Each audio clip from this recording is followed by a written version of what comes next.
Резида Валиева, укый Ясмина Аскарова.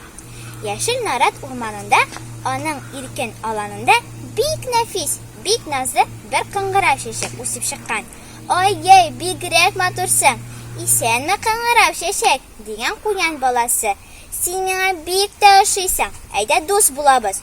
Дус булабыз? Ничек соң ул дус булыр? Дип сораган кыңгырау чәчәк. Ул бит әле яңа гына туган. Шуңа күрә дуслыкның нәрсә икән белмәгән. Урман ягыннан бер малай килеп чыккан. Килеп чыгуга ук күргән инде нинди матур чәчәк. Дип кыңгырау чәчәкне өзергә кулын сузган. Әмма кулын сузу булган. Шунда ук аны ялт итеп тартып алган. Нәрсәдер аның кулын авырттырып тешләп алган икән. Караса, кечкенә генә куян баласы.